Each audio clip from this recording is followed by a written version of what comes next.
Amados irmãos, para nossa edificação nesse momento, abramos a palavra do Senhor no primeiro livro de Samuel, capítulo 2, onde daremos sequência à série de exposições bíblicas intitulada Ebenezer, Até Aqui Nos Ajudou o Senhor. Exposições bíblicas no livro de 1 Samuel. Esse livro, com certeza, aponta um momento importantíssimo na história da redenção, que é quando o primeiro rei de Israel é estabelecido. Não apenas Saul, mas o grande rei Davi, que apontará para o grande rei, o eterno rei, Jesus Cristo. Como foi que ele surgiu? O contexto é exatamente o final do período dos juízes, onde cada um fazia o que achava certo aos seus olhos. Uma época de grande corrupção moral, uma época não tão diferente dessa nossa, uma época marcada por mentira, falsidade. Imagine só o quadro, cada um tendo seu próprio senso de justiça e fazendo o que achava certo, conforme o seu próprio nariz. Então eram tempos complicados, até as lideranças religiosas eram complicadas, como nós veremos na mensagem de hoje. Nós já vimos os capítulos iniciais que preparam o caminho aqui para todo o desenrolar até a chegada do rei. Nós temos inicialmente a história de uma mulher, Ana. A história dela não é colocada apenas para dizer que Deus ouviu a oração dela, mas porque Deus estava preparando um sacerdote, um homem. Na verdade, ele está na transição, ele é o último dos juízes e o primeiro dos profetas, Samuel. Ele há de ungir o rei de Israel. E assim vamos sair desse período nefasto da época dos juízes para um novo período agora, uma nova fase na história da redenção. Então aquela mulher foi contemplada em sua petição, ela engravidou, teve um filho e consagrou esse menino para ser do Senhor todos os dias de sua vida. Ou seja, Deus há de levantar Samuel como grande profeta de Deus nesse tempo.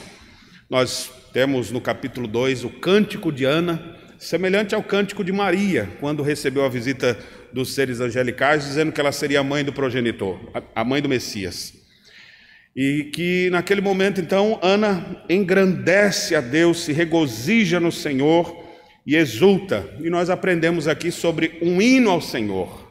Será que existe um hino também nos seus lábios, como houve um hino no coração de Ana? E na última oportunidade que estudamos, que é um bloco aqui de 3 mensagens que nós temos, hoje é a do meio, nós tivemos um momento em que o texto fala da triste situação da religiosidade da época. Era uma época de efervescência religiosa, mas era uma época de grande imoralidade. Como é que pode essas duas coisas caminharem juntos? Aí eu falo, você não nasceu, você não está vivo nessa época. O que a gente vê hoje em dia também? Muita efervescência religiosa e também muita imoralidade e coisa errada acontecendo, pelos mesmos que são religiosos. Nossa época não é muito diferente daquela época dos juízes. Mas o texto, nós vimos na última ocasião, que o texto faz contrastes entre os filhos do sacerdote Eli e Samuel. Enquanto Samuel crescia diante de Deus, os outros foram sendo rejeitados por Deus por causa de seus pecados, graves pecados, porque aqueles filhos do sacerdote Eli tinham privilégios demais, como filhos do sacerdote, deveriam receber já a melhor comida que se poderia ter ali, mas eles não estavam satisfeitos, eles queriam mais. E eles extorquiam, eles apertavam o povo, além disso tinham uma vida dissoluta, muitos eram promíscuos, que acabavam tendo relações com as mulheres, se deitavam com as mulheres, e isso na porta da tenda da congregação, ou seja, diante do ambiente religioso, eles não tinham nenhum escrúpulo para viverem suas vidas de pecado. E Deus, então, no texto de hoje, nós vamos ver a segunda parte agora, nós vamos ver Deus mandando um profeta, nós não sabemos o nome dele, mas esse homem vai vir, um homem de Deus, vai vir falar uma sentença contra Eli e sua casa, e na próxima ocasião, fechando esse ciclo aqui da condenação de Eli, nós vamos ver o próprio Samuel se levantando enquanto a casa de Eli se baixa e a sentença chegando nos ouvidos de Eli. Mais à frente, no capítulo 4, próximos capítulos. Aqui é só fazer a propaganda futura, viu? Você dizer, pastor, quero saber mais dessa história. Então não perca os próximos cultos, onde nós vamos dar sequência a essa exposição. Nós vamos ver o triste fim que vão receber aqui Eli e seus filhos, conforme a profecia que nós vamos ler hoje. Então vamos fazer a leitura do texto. 1 Samuel, capítulo 2, a partir do verso 27 ao 36. A palavra de Deus diz assim: Veio um homem de Deus a Eli e lhe disse: Assim diz o Senhor, não me manifestei na verdade à casa de teu pai, estando os israelitas ainda no Egito, na casa de Faraó? Eu o escolhi dentre todas as tribos de Israel para ser o meu sacerdote, para subir ao meu altar, para queimar incenso e para trazer a estola sacerdotal perante mim. E dei à casa de teu pai todas as ofertas queimadas dos filhos de Israel. Por que pisais aos pés os meus sacrifícios e as minhas ofertas de manjares que ordenei se me fizessem na minha morada? E tu, porque honras a teus filhos mais do que a mim, para tu e eles vos engordastes das melhores de todas as ofertas do meu povo de Israel. Portanto, diz o Senhor, Deus de Israel, na verdade, dissera eu que a tua casa e a casa de teu pai andariam diante de mim perpetuamente. Porém agora, diz o Senhor, longe de mim tal coisa, porque aos que me honram, honrarei. Porém, os que me desprezam serão desmerecidos. Eis que vem dias em que cortarei o teu braço e o braço da casa de teu pai, para que não haja mais velho nenhum em tua casa. E verás o aperto da morada de Deus. Há um tempo com o bem que fará Israel, e jamais haverá velho em tua casa. O homem, porém, da tua linhagem, a quem eu não afastar do meu altar, será para te consumir os olhos e para te entristecer a alma. E todos os descendentes da tua casa morrerão na flor da idade. Ser-te-á por sinal o que sobrevirá a teus dois filhos, a Hofni e Finéias. Ambos morrerão no mesmo dia.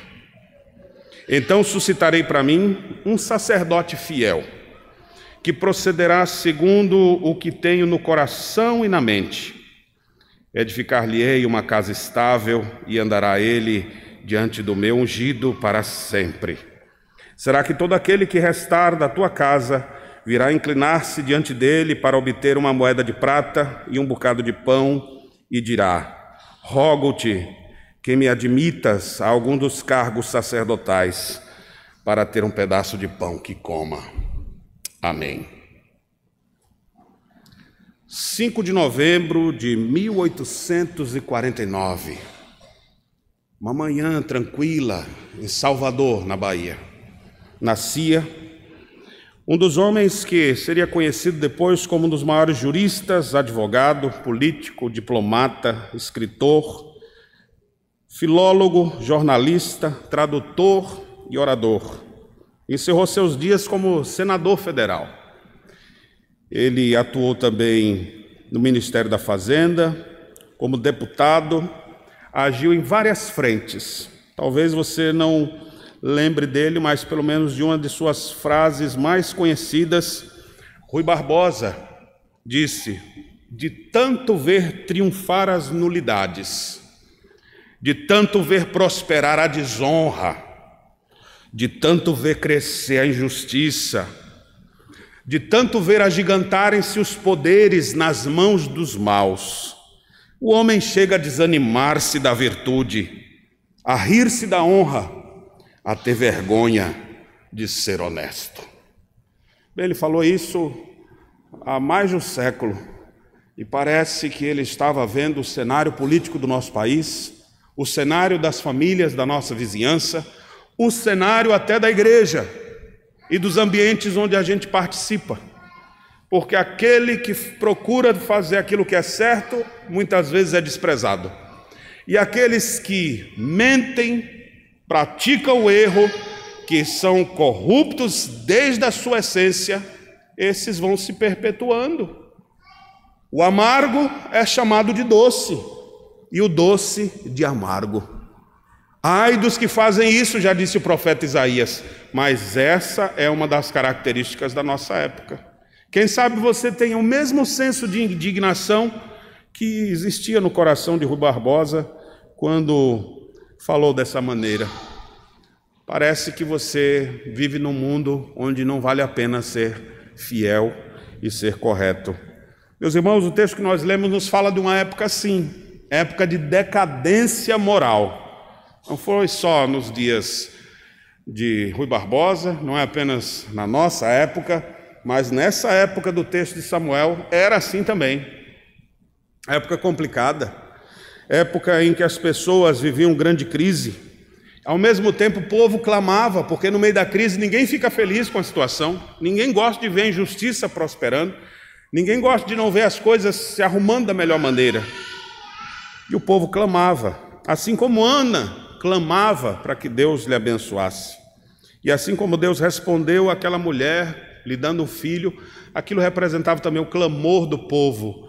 E Deus, misericordioso e gracioso, de fato, faz com que aquele cenário nefasto comece a ser modificado sempre por iniciativa de Deus. Deus pode mudar os nossos cenários.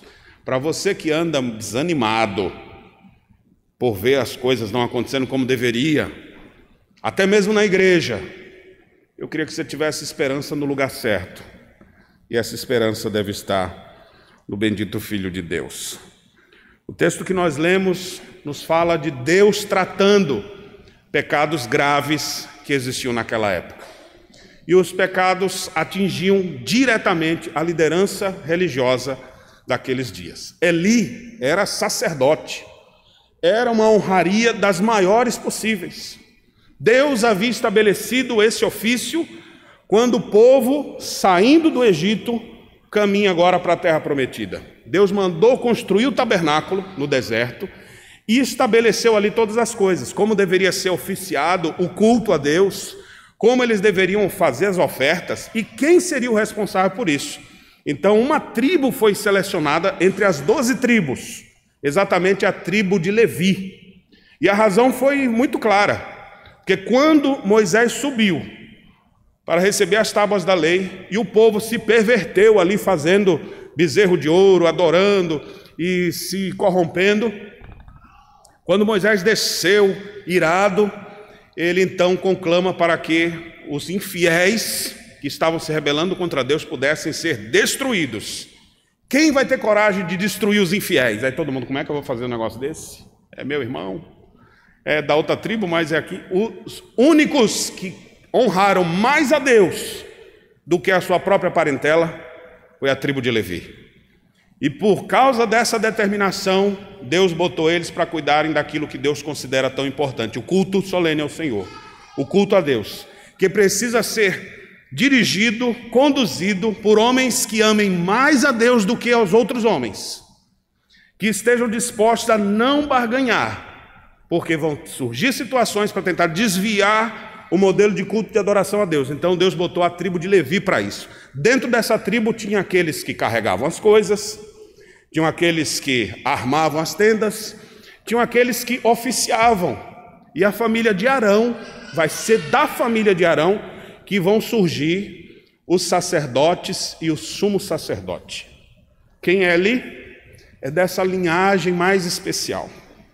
Então todos traziam os dízimos para servir aos levitas, mas era trazido o dízimo dos dízimos para a família do sacerdote. Todos iam receber os alimentos, iam trazer os sacrifícios, a carne do boi ou do cordeiro, ou que fosse oferecida, parte ia ser queimada, parte ia servir para as refeições e ia alimentar a família dos sacerdotes. Qual era a parte que ficava para eles? O músculo. Qual era a parte que ficava? era a parte do peito. Aqui para nós do sul era o entrecô uruguaio, bem aquela partezinha. Para você que gosta mais da picanha, ou seja, a parte melhor da carne, essa parte aqui vai reservar para o sacerdote. E o que acontecia? Isso já estava estabelecido lá em Êxodo, capítulo 28, nós temos isso já estabelecido, juntamente com Levítico 7. Essas informações, os sacerdotes, então, eles iam receber essas doações e se alimentar. Qual era o contexto aqui? Os filhos de Eli não apenas recebiam a melhor parte para comer, mas eles ainda queriam mais. Eles não queriam um churrasquinho de leve, não, eles queriam festança todo dia. E eles extorquiam do povo, tirando mais do que deveriam. E não apenas isso, ou seja, eles estavam se apropriando indevidamente do que não era seu, eles não tinham temor de Deus em nada, e diziam, se você não me der o que eu estou pedindo, eu vou tomar a força. Bem espirituoso assim, né? Bem crentes que eram, Hofni e Finéias. Além disso, embora estivesse fazendo isso, que todo mundo fofocava isso nos bastidores, né? Como é que pode? É o filho do sacerdote fazendo um negócio daquele. E o Eli, ele simplesmente lamentava e falava, meninos, não façam isso, parem com isso, olha o que estão falando de vocês aí. E aí os filhos mofavam dele, deixa esse velho aí. E eles continuavam lá e Eli não os repreendia. Embora a gente até leu aqui que ele repreendeu, ele chamou a atenção, meus filhos, vocês vão trazer a ira de Deus contra vocês, se Deus estiver irado contra vocês, quem vai livrar? Ainda que Eli falasse, Eli não tinha mais liderança. E o que se espera do sacerdote? Era esperado da tribo de Levi, que eles fossem firmes, para que o culto de Deus se mantivesse firme, com gente firme. Você lembra o que Deus fez com alguns filhos de Arão que levaram fogo estranho perante o Senhor? Isso está... Hofni e Finéias, inclusive, sabiam dessa história. O que aconteceu com eles? Foram consumidos perante Deus. E Deus disse, eles vão conhecer a minha santidade. As coisas de Deus não se brincam. E agora, esses meninos não apenas continuam assim, se aproveitando das coisas da casa de Deus, mas eles ainda viviam de maneira impura, tendo relações sexuais ilícitas com as mulheres que chegavam à tenda da congregação, se aproveitavam das irmãzinhas. Você já parou para pensar uma coisa dessa? Eu me lembro de um testemunho de uma igreja, eu não sei se é igreja, mas foi uma ovelha que veio contar, pastor, eu fui nessa igreja, eu falei, nunca mais vá também, né? O que você queria indo lá? Só para aprender o que não presta. Pastor, era o culto da restauração. O pastor era todo bombadão assim, sabe? Ele pregava todo de baby look. E essa era a 6ª vez que ele estava pedindo restauração, porque ele tinha saído com alguém e tal, e ele estava se arrependendo ali pela 6ª vez. E eu falei, o que tu foi fazer lá? Era uma solteira, né, que estava lá, acho que estava querendo olhar o bombadão também. Aí eu falei, o que é isso, cara? Que igreja é essa? Sabe que essa igreja, onde a liderança se prostitui com os membros? Na Escócia, depois que o movimento liberal destruiu as bases, um dos pastores que assumiu a igreja, que é uma das origens nossas, na Escócia, onde John Knox foi pastor. E o pastor que foi substituir, ele dizia que presbíteros da igreja praticavam troca de casais. Isso há menos de um século atrás. Gente religiosa. Gente que se encontra, mas para fornicação. Dentro do ambiente religioso. Você está achando que essas coisas, absurdo lá, que o Hofni e Finéias fizeram? Mas a gente vê isso hoje. Você lembra da idade das trevas, assim chamada? Como é que a igreja se desviou? Como a igreja se distanciou das verdades bíblicas? De quanta coisa os sacerdotes da igreja cristã deveriam purificar a igreja, manter a ordem da igreja. O que eles fizeram? Distanciaram a igreja, fizeram a igreja valorizar relíquias, fez a igreja vender perdão de Deus, se aproveitavam das pessoas. Muitos se declaravam celibatários, mas viviam em pecado e fornicação do mesmo jeito. religiosos. Meus irmãos, esse tipo de coisa nojenta, pecaminosa, existiu nos dias aqui do livro de Samuel, existiu ao longo da história e existe até os dias de hoje. E onde é que Deus está em tudo isso? O texto de hoje nos mostra exatamente onde é que Deus, o que Deus faz. O tema da nossa mensagem é honra e desprezo na casa de Deus. Na parte que nós vamos ver hoje, nós vamos ver o anúncio da queda da casa de Eli. E na sequência do capítulo 3, nós vamos ver a chegada do profeta vidente. Então hoje nós vamos ficar só nessa primeira parte.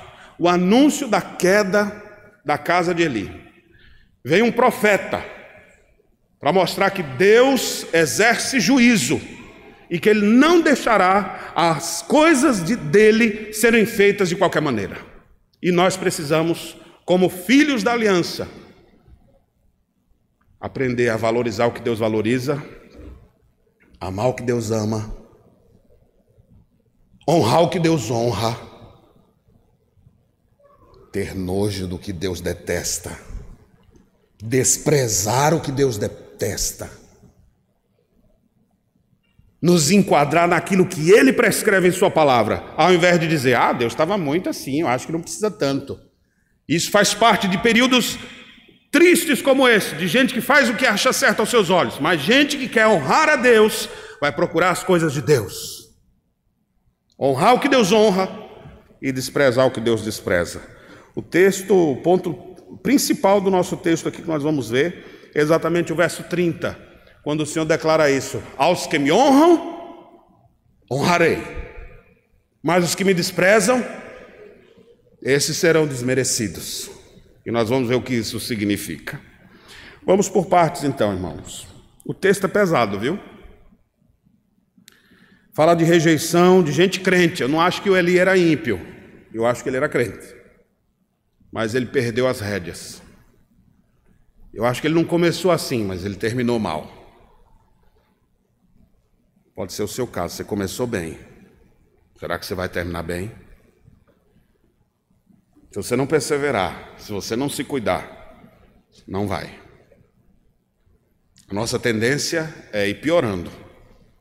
Mas se nós buscarmos na graça de Deus uma vida de santificação, então nós nos manteremos firmes. E os anos vão passar e nós vamos ser conhecidos como pessoas estáveis, fincadas, que não abandonam as trincheiras da luta. Vai passar daqui a 15 anos, eu vou encontrar os jovens dessa igreja aqui, já não com essa cabeleira toda. Quem sabe uns malhados vão estar mais gordinhos. Algumas irmãs vão estar mais quebradas com o problema da coluna. As mechas do cabelo serão brancas, mas vão continuar sendo conhecidas como aquelas irmãs, aqueles irmãos que temem a Deus. Que Deus lhe dê a graça de finalizar seus dias como Ana, uma viúva, e com mais de 80 anos está lá perseverando noite e dia no templo, em orações e jejum, servindo ao Senhor. Que Deus lhe dê a graça não só de começar bem, mas continuar bem e encerrar sua vida bem. Porque eu já vi muita gente que começou bem e se perdeu. Pessoalmente, irmãos, eu me sinto abalado com essa mensagem que eu trago para vocês aqui. Você não sabe quanto ela dói em mim de ter que falar esse assunto aqui, como isso abre meus olhos também. Você não sabe a chicotada que eu levei, estou dolorido até agora. Só de imaginar essas coisas, porque isso é coisa séria para mim. E vocês aqui do meu lado, projeto pastor, presbíteros, líderes da igreja, para vocês é mais pesado ainda. Você que exerce liderança, você que já tem mais maturidade na fé, mais ainda. Porque nós não podemos viver uma vida de hipocrisia, de falsidade. O juízo de Deus começa pela liderança da igreja. E o texto então mostra um homem de Deus confrontando Eli. A estrutura do texto tem 4 divisões aqui. Versos 27 e 29, nós temos o confronto direto desse homem de Deus. Verso 30, que é o ponto principal aqui, honra e desprezo. Versos 31 a 34, uma profecia. E finalmente os versos 35 e 36, dentro dessa profecia nos é falado de um sacerdote fiel. Vamos pensar então na sequência como o texto vai desenvolvendo. Primeiros versos 27, a partir do verso 27, nós temos a declaração do que foi que Deus fez. Olha o que diz. Veio um homem de Deus a Eli e lhe disse. Esse homem não veio à toa, foi Deus quem mandou ele lá. E ele fala na autoridade de Deus. Assim diz o Senhor. O próprio capítulo 3 vai nos dizer que naquela época eram raras as visões, embora fosse rara, não deixava de acontecer. Então Deus sempre tem os seus eleitos, os seus fiéis. Era uma época de estrago religioso, de estrago moral, mas Deus tem os seus. E aqui nós nem sabemos o nome dele. Assim também tem tantos pregadores, tantos homens e mulheres fiéis, no anonimato, servindo a Cristo com fidelidade. Deus seja louvado por essas vidas. Não apenas por aqueles que a gente conhece ou porque estão na mídia, mas homens e mulheres fiéis que servem ao Senhor todos os dias em vários lugares. Deus mandou um homem desse ali, e ele fala na autoridade de Deus, por isso que vem, assim diz o Senhor, como o próprio dos profetas. Ele disse, é Deus falando então, não me manifestei na verdade à casa de teu pai, estando os israelitas ainda no Egito, na casa de Faraó. Ou seja, Eli, meu filho, você não lembra que eu estabeleci o sacerdócio quando o povo saiu do Egito ali? Você não está lembrado que foi eu quem fiz isso? Eu não me manifestei. E entre as pessoas que foram escolhidas, eu fico imaginando, se eu estivesse naquele lugar, se eu fosse da tribo de Levi, eu já estava muito privilegiado. Mas você só carrega, não toca nos instrumentos, só carrega. Eu já ia me sentir maravilhado. Oh, que bênção. O que você faz na casa de Deus? Eu carrego as madeiras para montar isso aí. E o outro, o que você faz? Eu carrego a arca da aliança, enfio o varal assim no meio, e sai lá, e eu pego aqui do lado, irmão pulando ali, tal, e é nossa função. Só está nisso já, mas tinha aqueles que estavam separados ainda. É isso que Deus está dizendo para Eli. Eli, você foi separado ainda.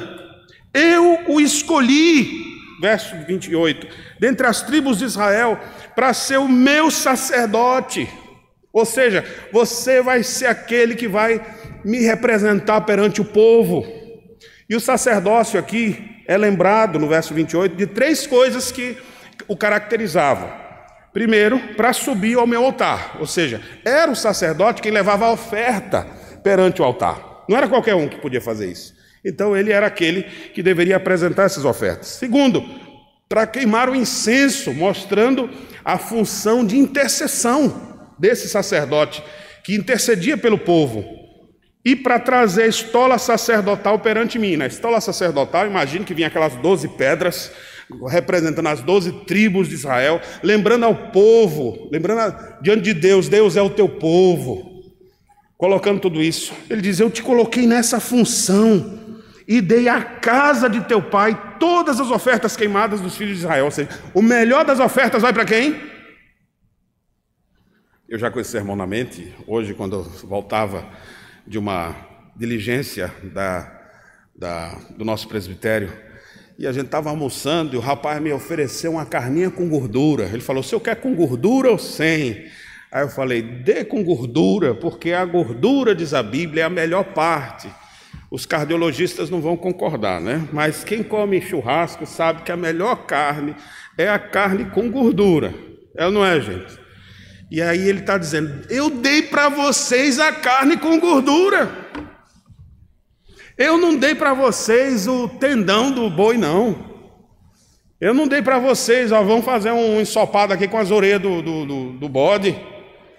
Eu dei foi o filé para vocês, a melhor parte. E você fez o quê?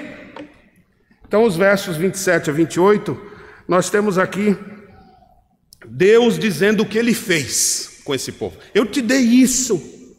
E antes de avançar, eu preciso dizer uma coisa para vocês aqui. Primeiro para os jovens e adolescentes que estão aqui. Você viu o que Deus te deu? Você viu o privilégio que você tem? Crianças, estão aqui na igreja. Rapaz do céu, que maravilha. Criados no ambiente pactual da igreja. Com encontros como o que nós tivemos ontem, de jovens e adolescentes ensinando sobre amizades cristãs. Como o encontro nós vamos ter daqui a uns dias, no encontro regional de adolescentes, onde vão estar lá ouvindo a palavra de Deus, colocando adolescentes junto com outros, crianças que se reúnem para estudar a Bíblia. Você já parou para pensar o privilégio que Deus lhes deu? Jovens, ter o privilégio de conhecer mas muitas vezes parece que não estão com os olhos abertos. Para você que é adulto, que está aqui na igreja, você já parou para pensar o privilégio que você tem, no meio de tanta gente perdida, destruída, você está aqui hoje, sóbrio, podendo me ouvir. Tem gente que está arrebentada, tem gente que está escravizada no pecado. E você, aonde você está? Você está aí que tem sua família, você tem seu trabalho, você tem sua vida. Deus lhe abençoa tanto. Você está vendo o que Deus fez por você? Não foi só com a casa de Eli que foi generoso Deus, não. Deus é generoso com todo o seu povo. Eu olho para a minha trajetória, meu Deus do céu, onde é que Deus me tirou? Olha para a vida de vocês. De onde foi que Deus tirou vocês? Olha as coisas que Deus te deu. Olha a família que Deus te deu. Olha nos olhos da tua esposa e fala, meu Deus, porque quem achou uma esposa achou o favor do Senhor. A mulher que achou o marido achou trabalho, mas o homem que achou a mulher achou o favor do Senhor. Graça de Deus na tua vida. Tu tem pai e mãe que se preocupa contigo, e isso é bênção de Deus. Você já abriu os olhos para isso? Você tem uma igreja para congregar, para vir e voltar a aprender da palavra de Deus. Ai, não gostei. Ai, não sei o quê. E reclama, pô. Você está vendo as coisas que Deus está te dando? Já viu quanta pessoa desempregada tem no mundo hoje? Quantas pessoas na informalidade? E você tem um emprego bom. Você é grato a Deus por isso, ou vive reclamando? Deus fala por meio do homem de Deus a Eli: eu te escolhi, te dei tudo isso. Você consegue reconhecer tudo que Deus te deu? Porque tudo que você tem não é fruto do seu esforço, mas é graça de Deus na tua vida. Quando eu conheci minha mulher, nem crente era, não tinha nem uma bicicleta direito. Hoje sou um homem feliz demais com tanta coisa que Deus me deu. Olha para trás e diz, meu Deus, onde é que o Senhor me tirou? Você consegue enxergar isso? Versículo 29 agora. Deus diz o que você fez. Agora é a acusação, o confronto propriamente dito. Por que pisais aos pés os meus sacrifícios e as minhas ofertas de manjares que ordenei se me fizessem na minha morada? Por que você está menosprezando as coisas minhas ali? Mas como que eu estou fazendo isso? Ele diz, e tu, porque honras a teus filhos mais do que a mim, para tu e eles vos engordastes das melhores de todas as ofertas de meu povo de Israel. O problema não era Hofni e Finéias continuarem pecando, porque você não tem como impedir o outro de fazer alguma coisa, cada um vai prestar conta diante de Deus. Mas ele é o sacerdote, ele podia ter cessado o sacerdócio deles ali. Ele podia ter exercido firmeza e dizer, vocês vão continuar assim, Hofni e Finéias? Está fora, não vai continuar aqui. Mas precisa ser muito macho para fazer um negócio desse. E infelizmente nós não somos machos, nós somos frouxos que nem ele. Porque quando um membro da nossa família peca, às vezes a gente encobre, ao invés de confrontar ele. Porque a gente sabe que na hora que confronta, a gente vai perder. Às vezes a gente teme mais os homens do que a Deus. Tem um colega da escola que você vê que ele está fazendo coisa errada, em vez de confrontar ele, você fala, se eu confronto, eu perco a amizade, também sou pecador, vamos deixando assim. E nessa água morna, nós vamos ficando frouxos, negociando o princípio bíblico. Será que não é assim que está sendo sua vida? Eli podia ter cessado, e essa é a questão, porque senão você, como é que Eli chama a atenção deles? Eli fala, meus filhos, eu estou ouvindo tanta coisa, mau procedimento, parem de fazer isso. Não é só falar, ele tinha condições de dizer, cessou.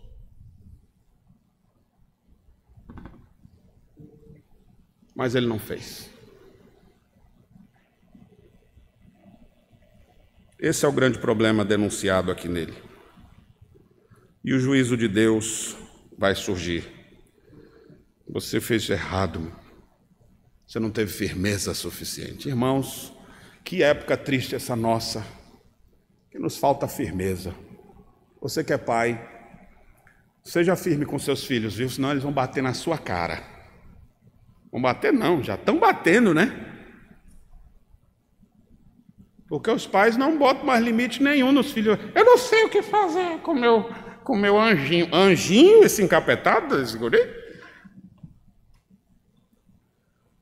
Não tem limites. A gente precisa de limites. Em tudo na vida a gente precisa de limites. A gente precisa de alguém que nos chame a atenção. Só que a nossa geração não gosta de ser contrariada. Só que o evangelho é assim. O evangelho vai confrontar. O evangelho vai bater. E tem gente que vai ficar com raiva. Estevão pregou um sermão tão bonito. Que estrutura fantástica de argumentação. Desde os tempos mais antigos, na hora da aplicação, ele aplicou para o povo. Se fosse eu que estivesse ouvindo, pensando com a minha mente hoje, né, convertido, eu ia dizer: ó Senhor, tem misericórdia de mim, me perdoa. Mas o povo começou a ranger o dente, pegou em pedra e começaram a atiçar nele e mataram ele. Ou você se rende, ou você rejeita. Assim que é o evangelho. Jesus disse: muitos me odiarão. Agora, esse evangelhozinho, aguinha com açúcar que a gente dá, morno, essa aguinha morna, para a gente ficar aqui, isso aí não mexe com ninguém, não. Onde você é assim, mas Deus te entende. Venha como está e fique como chegou. Nós estamos tudo perdidos, mas Jesus nos ama. Você é a menina dos olhos de Deus. Diga para o irmão, não diga não, por favor. Você é a menina dos olhos de Deus. Imagina os marmanjos assim, vai ser a menina dos olhos. Vai tomar banho, um negócio desse, velho. Esse evangelho assim, olha, isso não transforma ninguém. E meus irmãos, a gente precisa alguma hora acordar dessa letargia, desse universo que nós estamos vivendo, porque parece que tudo é normal, mas não é normal. E hoje, ouvindo essa palavra aqui hoje, Deus nos chama a atenção. Por que você honra mais os outros do que a mim? Por que você se preocupa mais com a opinião dos outros do que a minha? Porque se nós nos preocupássemos mais com a opinião de Deus do que a opinião dos outros, nós seríamos fiéis. Nosso problema é temor de homens. Às vezes a gente só faz coisa com medo do que os outros vão dizer. Ainda mais numa época tão instagramizada como essa nossa, onde a gente quer mostrar para os outros alguma coisa. Nós precisamos de gente que seja fiel diante de Deus, gente que honre a Deus. A pergunta que o homem de Deus fez a Eli deve ecoar no seu ouvido hoje: por que honra teus filhos mais do que a mim? Porque você honra seu próprio eu mais do que a mim? Porque você honra as pessoas, até sua família, mais do que a mim? Porque você honra os outros e não a minha palavra?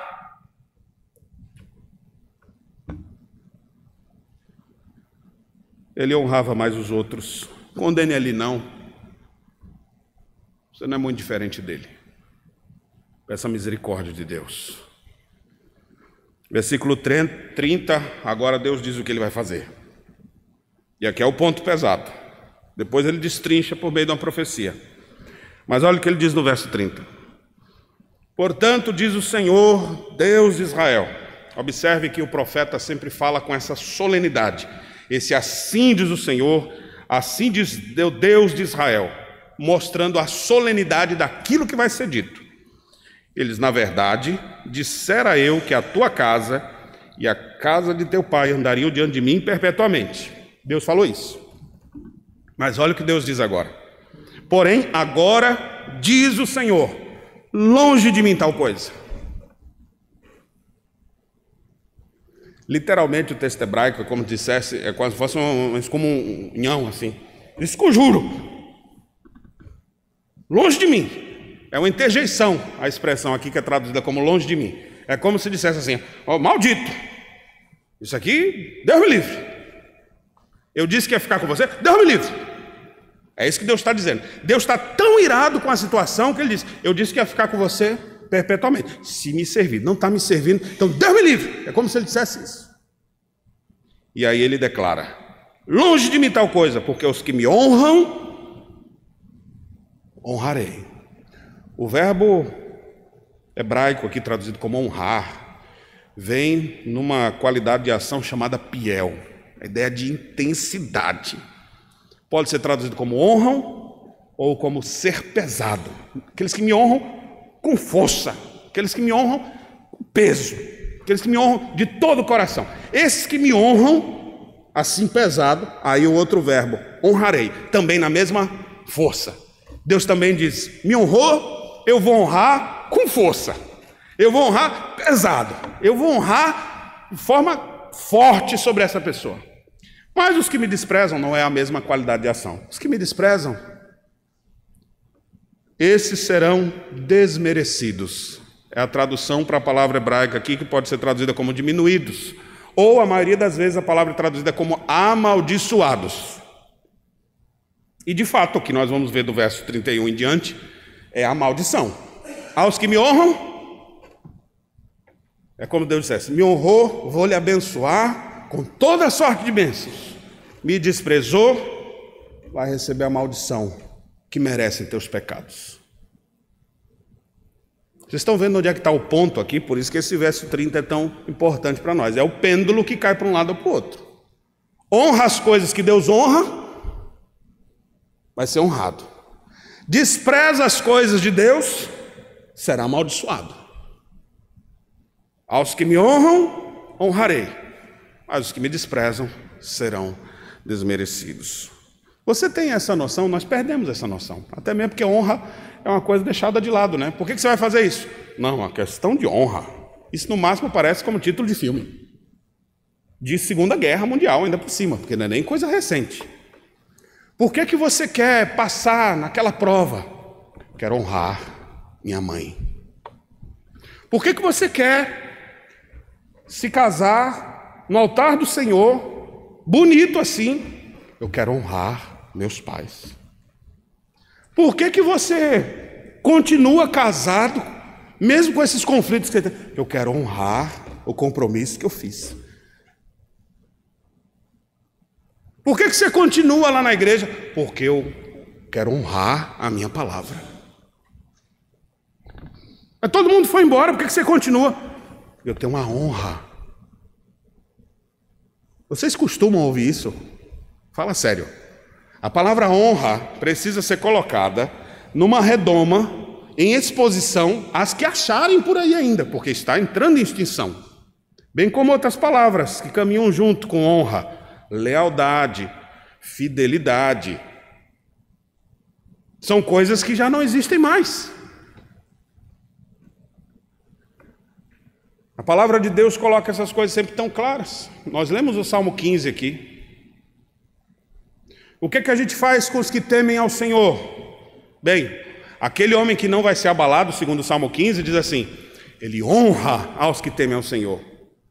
E quanto aos réprobos, aí o texto diz: tem por desprezível ao réprobo. Nós vivemos um cristianismo tão teologicamente equivocado, que a gente acha que ser crente é ser sempre bonzinho, olhar sempre para os outros e dizer: Deus te abençoe, querido, Jesus te ama.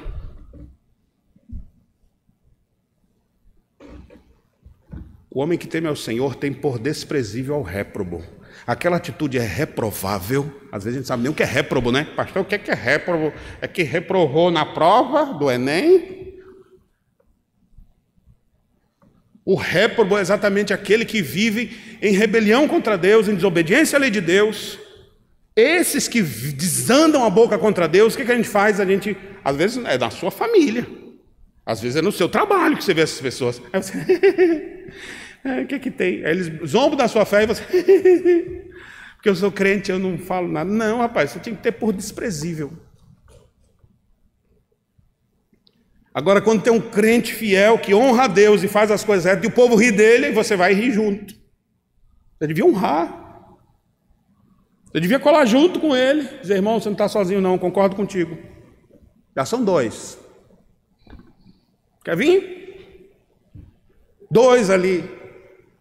Mas a gente vai deixando. Geralmente os fiéis andam sozinhos. E é por isso que eles têm aquele sentimento, quase daquela frase do Rui Barbosa. A gente parece estar sozinho nesse mundo. Deus espera que o seu povo o honre. A minha pergunta para você é: você tem honrado a Deus? Ou você tem honrado o pecado? O que você valoriza mais? Você valoriza as coisas que Deus valoriza? Você honra as coisas que Deus honra? Você despreza as coisas que Deus despreza? A Bíblia fala de coisas que são abomináveis ao Senhor. Provérbios é cheio dessas tiradinhas, né? 6 coisas que o Senhor detesta e a 7ª que sua alma abomina. Não é só a última que você tem que prestar atenção, não. Tudo aquilo ali é reprovável. Maledicência. Aqueles que se juntam para derramar o sangue inocente. Ou seja, é errado, é um procedimento réprobo, é pecado. A gente tem que desprezar isso e não andar lado a lado com isso. Precisamos aprender a separar as coisas. Nós estamos falando de um sacerdote. Sacerdote, um homem santo, que está ali para a exclusividade do culto a Deus. Deveria ensinar o povo: isso pode, isso não pode, isso pode, isso não pode. Mostrar ao povo a saber fazer suas escolhas entre o certo e o errado. Deus deu sua lei não para ficar fustigando a gente, mas para mostrar o bom caminho do Senhor. Esse é o caminho que vocês vão ver. E o que o réprobo faz? Despreza a lei de Deus. Aos que me honram, honrarei, mas os que me desprezarem serão desmerecidos. Se você honrar a Deus, Deus vai te honrar. Deixa eu falar para os jovens solteiros que estão esperando alguém para casar. Espere no Senhor, varão de Deus. Essa foi bem para o regente do coral. Espere a varoa de Deus. Espere o varão de Deus. Não vá com qualquer um, não. Espere no Senhor. Deus vai lhe honrar. Pastor, mas está demorando. Aguarde no Senhor. Honre a Deus, Deus vai lhe honrar. Mas por que eu vou ficar aqui, gastando minha vida aqui só cuidando dos meus pais? Eles não vão fazer nada. Faz o que Deus manda, honra pai e mãe. Depois tu vai ver onde Deus vai te botar. Mas esse patrão é tão ruim, por que eu vou ficar obedecendo? Obedeça, faça bem feito, dê o seu melhor. Tu vai ver onde Deus vai te botar. Quem é fiel no pouco, Deus diz: sobre o muito colocarei. Mas você não é fiel nem no pouco, então perdeu, amigo. Vai ser desmerecido, vai ser diminuído, vai ser amaldiçoado. Aprende a honrar a Deus, irmão. Quando você receber seu pagamento, não fique com medo de devolver dízimos e ofertas, não. Mas eu estou numa situação tão difícil, pastor. Não duvide de Deus, honre a Deus. Mas esse mês está difícil. Vai ficar assim. Então é você que se sustenta. Eu fico tão feliz quando eu vejo gente crente passando por perrengue, mas eles continuam lá. Eu nunca vou dizer para ele: não, irmão, você está numa situação difícil, não contribua com a igreja, não. Porque não é comigo. É uma questão de preceito com Deus. Eu reconheço que tudo que eu tenho vem de Deus. Então é quando sobra e quando eu estou mal, eu vou honrar Deus primeiro. Eu nunca vi Deus deixar de honrar essas pessoas. Você tem visto Deus honrando sua vida? Se não tem visto, será que não é reflexo de sua vida de desprezo das coisas de Deus? Se Deus abençoa alguém, quem nesse mundo poderá amaldiçoá-lo? Quem poderá derrubá-lo? Agora, se Deus amaldiçoar, horrível coisa cai nas mãos do Deus vivo. É sobre isso que trata a próxima sequência do texto. Agora, olha o que Deus vai fazer.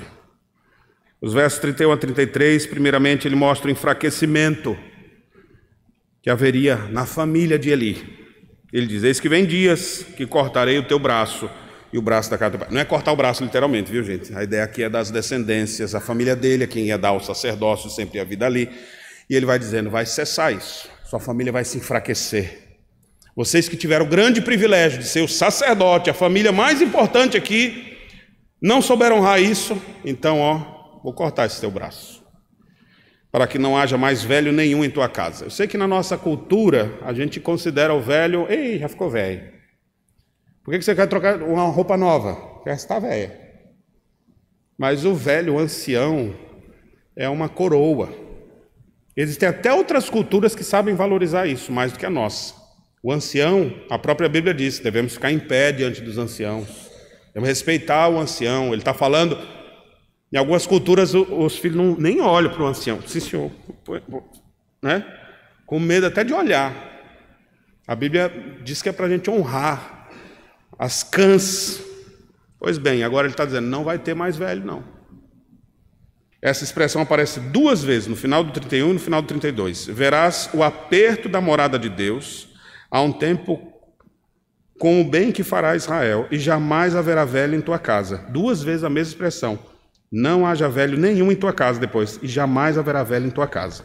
E para mostrar ainda no verso 33, que é enfático isso, são 3 vezes a mesma expressão, e ele diz, o homem da tua linhagem, que deveria ser sacerdote aqui, a quem eu afastar, a quem eu não afastar do altar, ou seja, ele estava deixando ainda algum, será só para te consumir os olhos, para te entristecer a alma. Você olhar assim, puxa vida, podia ser tanta coisa, olha o que virou. Só para você ficar olhando e chorando. E todos os descendentes da tua casa morrerão na flor da idade. Por isso que não vai ter velhos. Então a ênfase é tripla aqui. Não haverá velhos, não haverá velhos. Eles vão morrer cedo. E a ideia da morte dos descendentes é enfatizada e colocada em xeque agora diante do principal pecado de Eli, que foi não repreender seus filhos, honrar seus filhos mais do que a Deus. E ele diz no verso 34, primeiramente era só enfraquecimento, agora o verso 35, morte, ser-te-á por sinal que sobrevirá a teus 2 filhos, Ofni e Finéias, ou seja, não é assim filhos de maneira geral, ele ainda diz o nome dos 2 malignos, chamados pelo próprio escritor inspirado de homens de Belial, ou homens de iniquidade. Era assim que eles viviam. Eram pessoas que não se importavam. Capítulo 2, verso 12. Eram, porém, os filhos de Eli, filhos de Belial, e não se importavam com o Senhor. Não se importavam, mesmo vivendo no templo, sobrevivendo do templo, sendo alimentados do templo, e vivendo desse jeito, o que vai acontecer com eles? Serão mortos no mesmo dia. Não perca os próximos capítulos dessa série, viu? Nós vamos ver isso acontecer no capítulo 4. Ou será que não?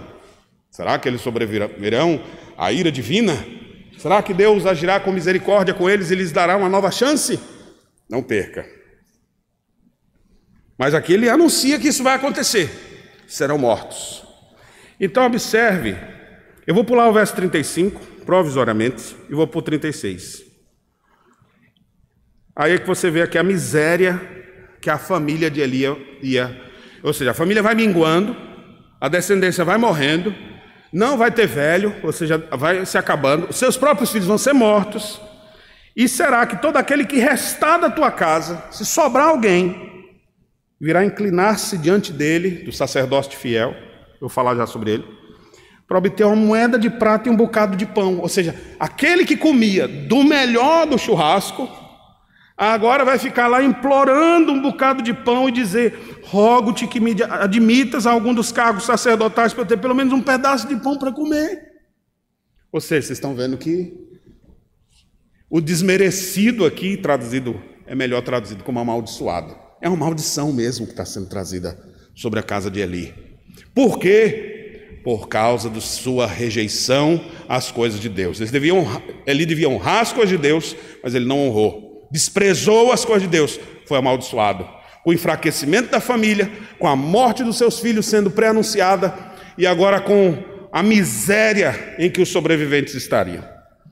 Mas no meio dessa lameira toda aqui, desse pecado todo, dessa maldição toda, tem uma tônica de esperança. Quando ele diz assim, então suscitarei para mim, não é para ti, Eli, suscitarei para mim um sacerdote fiel, que procederá segundo o que tenho no coração e na mente. Edificar-lhe-ei uma casa estável, e andará ele diante do meu ungido para sempre. O que é interessante é que a gente vai ver na sequência do texto, e nós vamos perceber que toda essa descendência de Eli, de fato, será dizimada e destruída. Isso vai acontecer mesmo nos dias de Doeg. Alguns capítulos mais à frente, nós vamos ler essa história em que Davi está escondido, fugindo de Saul, e um homem de Saul vai chegar no meio do sacerdote, tem vários sacerdotes, e ele vai passar fio de espada, todos eles. Vai sobrar somente um, Abiatar. Esse vai servir a Davi. É o único que vai sobreviver. Será que era uma referência a Abiatar? Creio que não.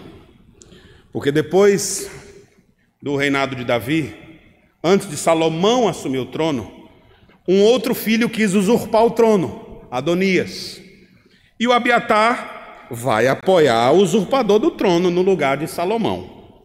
E Salomão, então, expulsa Abiatar do sacerdócio, colocando um sacerdote fiel em seu lugar, chamado Zadok, cuja família mais preeminente da linhagem de Arão iria então assumir o sacerdote. E ia cumprir então essa profecia dita aqui. Isso está lá em 1 Reis, capítulo 2.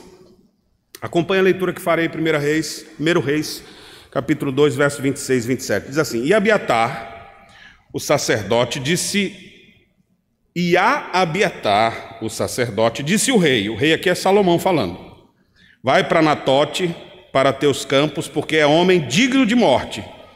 Porém, não te matarei hoje, porquanto levaste a arca do Senhor, Deus, diante de Davi, meu pai, e porque te afligiste com todas as aflições de meu pai. Então, Salomão está dizendo, tu vai morrer, mas não é hoje não. Sai daqui, ele está botando as coisas no lugar, já está expulsando o Abiatar. Olha o que é dito no verso 27. Expulsou, pois, Salomão a Abiatar, para que não mais fosse sacerdote do Senhor, cumprindo assim a palavra que o Senhor dissera sobre a casa de Eli em Siló. Então, com a retirada aqui agora desse último homem, se cumpre cabalmente isso que o profeta, o homem de Deus, veio trazer a Eli. Teu sacerdócio vai cessar. Deus vai botar um outro no lugar. No caso, nos dias de Salomão, quem ficou no lugar foi Zadok. De fato, um homem crente, dedicado. Mas será que a referência desse sacerdote fiel realmente é a Zadok? Nós poderíamos mostrar assim, não, tipificou ali já no Samuel, que era um homem fiel. No Abiatar por um tempo, mas não era bem ele. No Zadok, não, isso aqui aponta para o sumo sacerdote Jesus Cristo. E nós não podemos encerrar essa mensagem sem fazer essa aplicação cristocêntrica, porque de fato Deus sempre prometeu à sua linhagem, ao seu povo pactual, que traria o Messias para trazer redenção eterna. Nunca vai ser um homem qualquer que vai trazer solução. A solução sempre vem por meio do Messias, por meio de Jesus Cristo. O escritor aos Hebreus diz que ele é o sumo sacerdote perfeito. A sua intercessão continua, e porque ele intercede por nós, nós podemos ficar tranquilos diante de Deus. Nós temos Cristo como o sumo sacerdote, que não precisa, como os outros sacerdotes, oferecer primeiro pelos seus pecados e depois pelo povo, porque ele fez isso uma única vez, quando a si mesmo se ofereceu na cruz. Cristo é o nosso sumo sacerdote fiel, que nunca nos abandona. Aqui nesse mundo, nós vamos ter sacerdotes infiéis. Talvez você já se decepcionou com líderes religiosos que você achava que era uma bênção, e depois você viu ele se perdendo. Tire seus olhos dos homens, bote seus olhos no sacerdote fiel, que nunca nos deixa.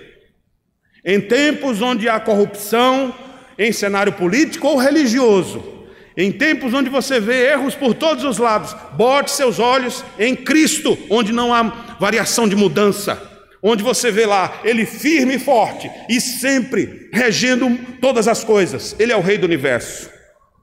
Ele procederá segundo o que Deus tem realmente no seu coração e na sua mente. Ele edifica uma casa estável. Ele é o Rei para sempre. É em Cristo que nós devemos colocar os nossos olhos. O que é interessante, fala de Cristo no meio da maldição, né? Mas não foi a primeira vez isso. Você vê que quando Deus estava amaldiçoando a serpente, lá no jardim, depois que Adão pecou com Eva, e Deus vai lá e chama um, amaldiçoa outro. Quando está amaldiçoando a serpente, é no meio da maldição que você vê a bênção da promessa da redenção. Porque Deus diz para a serpente, então: porém, inimizade entre ti e a mulher, entre o teu descendente e o seu descendente. Esse lhe ferirá a cabeça, tu lhe ferirás o calcanhar. Vai nascer alguém que vai esmagar a cabeça da serpente, pré-anunciando o Cristo. Aqui, teu sacerdócio ali, uma porcaria. Teu serviço no reino, uma miséria. Olha a lambança que você fez. Mas eu vou levantar outro sacerdote. É Deus quem toma a iniciativa. E esse puro, santo e perfeito, inculpável, Jesus Cristo, o único que realmente pode nos dar esperança em épocas de tanta imoralidade. Bote seus olhos em Cristo. Meus irmãos, eu quero finalizar com algumas aplicações finais. Nós aprendemos sobre honra e desprezo na casa de Deus. O anúncio da queda da casa de Eli. Nós vimos aqui o que Deus fez, versos 27 e 28. Nós vimos o erro de Eli, a lambança dele, honrando os outros mais do que a Deus. Nós vimos Deus profetizando o que haveria de acontecer. E no meio de toda aquela miséria, Deus promete um sacerdote fiel.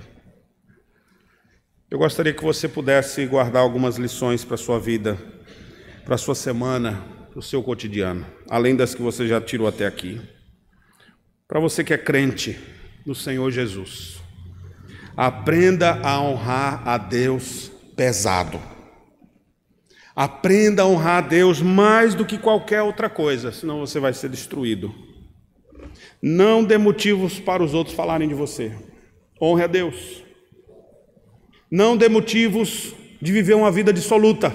Honre a Deus. Não haja como Hofni e Finéias. Honre a Deus. Não seja omisso como Eli. Honre a Deus. Honre a Deus com força. Honre a Deus pesado. Honre a Deus como a coisa mais importante de sua vida. E se o mundo todo se levantar contra você, que venham eles de lá. Mas fique do lado certo. Fique ao lado de Cristo. Agora deixa eu dizer uma coisa para você que ainda não é crente. Quem sabe está ouvindo essa mensagem aqui pela internet ou pela primeira vez. Você que gosta de ver os erros da igreja, de falar dessas coisas. Meu amigo, deixa eu te dizer uma coisa. Deus vai começar o seu juízo pela casa de Deus. Mas sabe onde ele vai terminar? É no mundo onde você está. Se não se arrepender, se Deus faz isso com os seus religiosos, imagine com os ímpios. O seu está guardado. Espere. Viva. Quem é sujo se suje mais. Quem está no pecado se lameie mais.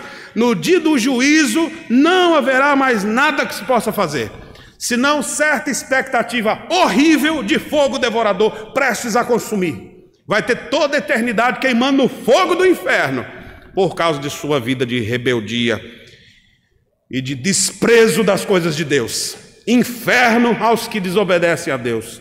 Inferno aos que desprezam as coisas de Deus. Mas se você está ouvindo isso aqui agora, ainda é chance de se arrepender, antes que seja tarde demais. Arrependa-se e creia. Deixa eu dizer uma coisa para vocês que são líderes, viu? Você que é pastor, presbítero, você que exerce liderança na igreja, seja de uma sociedade interna, do diaconato, de um grupo musical, grupo de adolescentes, de jovens, seja do que for. Seus dias também podem estar contados. Não ache porque você está em alguma posição de destaque que você vai manter isso como status perpétuo, vivendo em desobediência a Deus. Não vai. Não despreze o privilégio que Deus está te dando. Se você foi escolhido por Deus e reconhecido pela igreja e exerce alguma coisa no reino de Deus, meu irmão, não vive em pecado achando que nada vai te acontecer. Tome o exemplo aqui de Eli, tome o exemplo de Hofni e Finéias, que Deus disse que vão ser destruídos, que vão morrer por causa dos seus pecados. Olhe as maldições que vieram sobre ele, porque desprezou as coisas de Deus. Então nunca pense que porque você está aqui, por isso que eu disse que essa mensagem é pesada, isso aqui é para mim, viu? Estou pregando para vocês aqui. Está pensando que o senhor também, pastor, que está indo no púlpito? Vai brincar com Deus para você ver. Vou me dar mal também, se assim eu fizer. Que Deus me dê graça, para que possa honrar a Deus e viver fiel a Ele. Prefiro morrer servindo a Deus do que viver como um covarde que não pôde honrar o Senhor. Que Deus me dê graça de viver e de morrer para a glória dEle. Igreja, presta atenção numa coisa. Você não escapará do juízo de Deus. Pare de inverter os valores do reino. Amargo é amargo, doce é doce. Honre as coisas que Deus honra e despreze as coisas que Deus despreza. Não quero unir o que não dá. O caminho para o céu é porta estreita. Não adianta vir com a alavanca tentando alargar. Mas vamos deixar isso aqui, o que é que tem? Não, meu amigo, o caminho é estreito, não adianta passar patrol para abrir. É estreito e poucos acertam com ele. Então vamos honrar as coisas que Deus honra. Jovens, jovens, começa a adolescência, cadê os adolescentes? Vai chegando a fase da vida, começa a empinar o nariz, né? Achar, agora eu posso. É tanto poder, né, do Shazam, que ele nem sabe quando é que ele fala isso aqui. Então ele usa o poder dele de forma errada. Ele quer ser homem, quer ser adulto. Agora eu sei decidir. É tanto poder que não sabe. Jovens, vocês que acham que sabem, que podem tudo, seus dias podem estar contados como foram os dias de Hofni e Finéias. Dê cabo aos seus pecados, antes que os teus pecados acabem com você. Não viva a brincar ou zombar das coisas de Deus. Humilhe-se diante de Deus.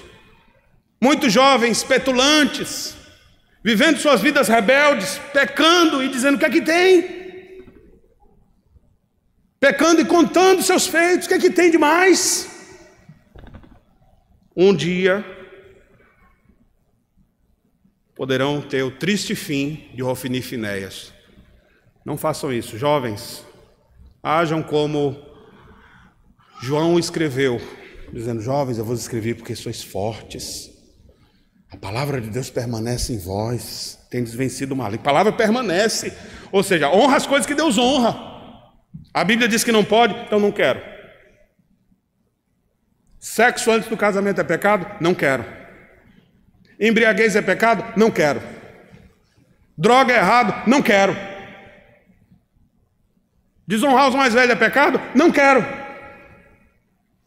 Festas do mundo é pecado? Não quero. Uma decisão dentro do seu coração. Agora se vier, o que é que tem, né? Normal. Todo mundo faz. Hofni e Finéias, vai ser seu apelido. Eu espero que no velório não tenha que dizer isso para você, vai ficar meio complicado, né? Não desonrem a Deus.